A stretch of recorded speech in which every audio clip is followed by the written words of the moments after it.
Hello guys, welcome back to my YouTube channel. I just finished filming 5 videos for one of my business channels and my throat is dry, but I wanted to talk to you guys about why I decided to move to Barbados this year, January, after living in Saint Vincent for about 7 years. So there are a couple of factors that made me decide to move to Barbados instead of coming back home to Nigeria, going somewhere else. So I'm going to explain to you my thought process around that. So the first thing is that when I wanted to come here, I had just finished school.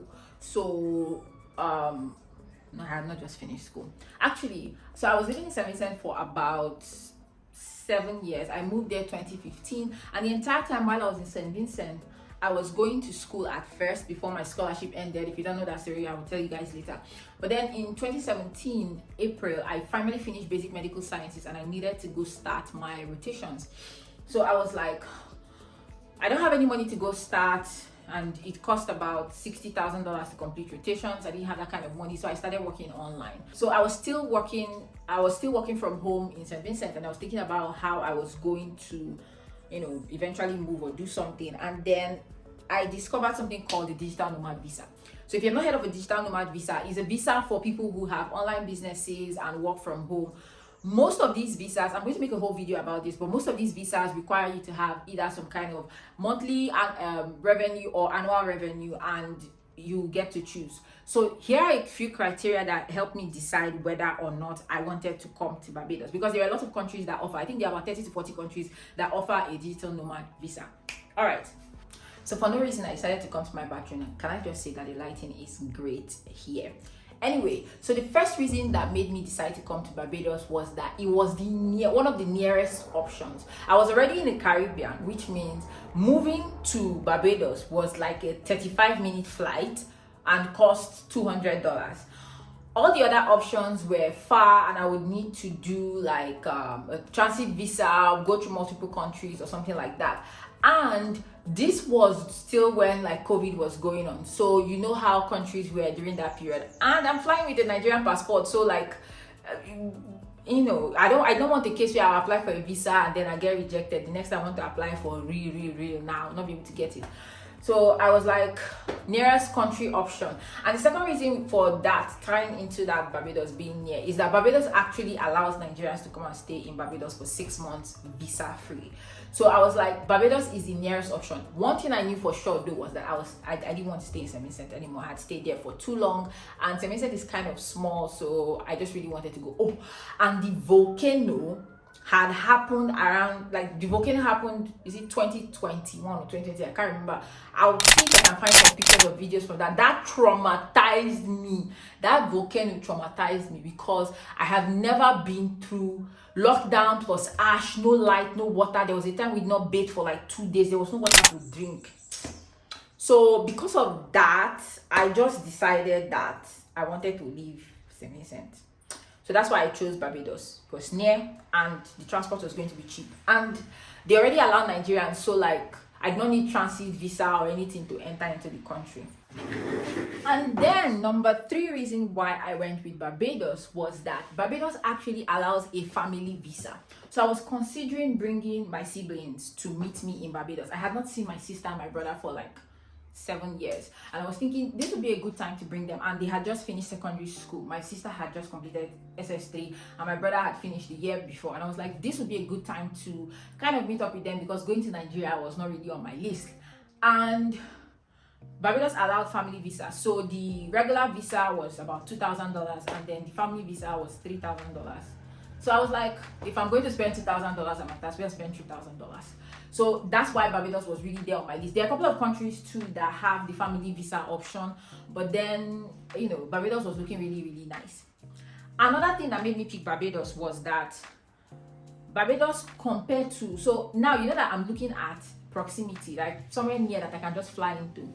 Now Barbados is near, but Barbados was bigger compared to all these other places, and Barbados is already known for tourism, so like they have more features, they have more things going on for them. So for example, there are lots of white people here. Like it's very easy to see white people. Barbados has southwest and east coast. I don't think they have north coast. Nobody ever says north.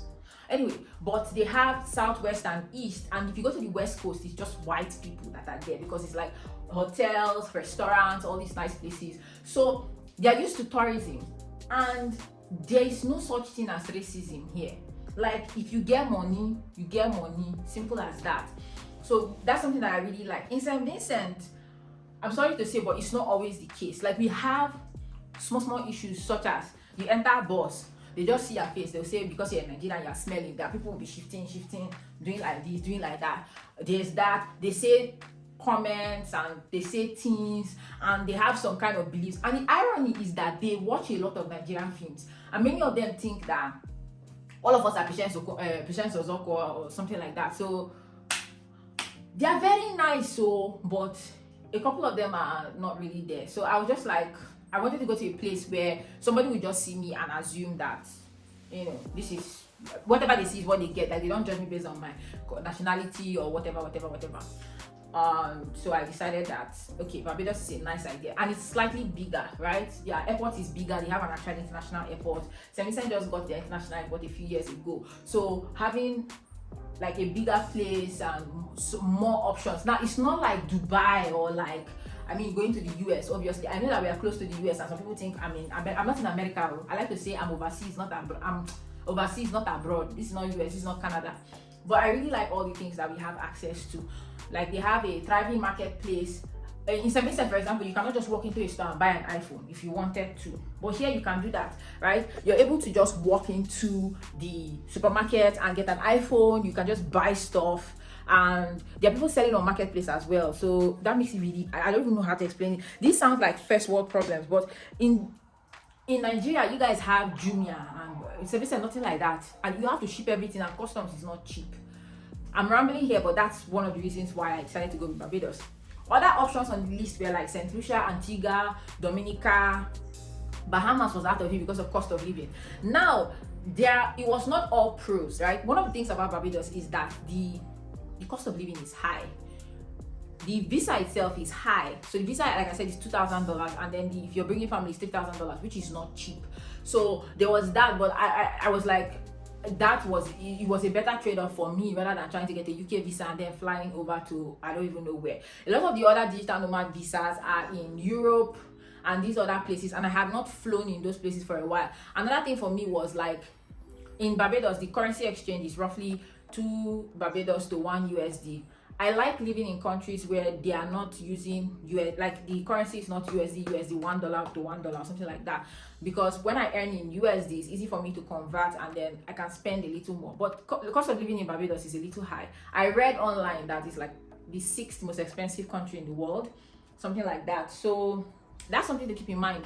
But pros, cons put together, I just like that I could carry my bag, and like in 30 minutes I was in Barbados, and that was very easy for me. So I decided to come here. However, I'm not going to stay here forever. I'm not going to stay here for a very long time. I actually want to travel more now that, like, you know, the whole COVID things is down. All the restrictions are, like, everybody's letting up on restrictions. So there's now more opportunity to travel. So there's that. So if you're wondering why I chose Barbados, that's why I chose Barbados. I'm going to be talking about like the digital nomad visa, the options and ways to get it, and all the other countries that are there, countries that I'm considering. And you guys can see that and follow that if you want to follow. So yeah, see you guys in the next video.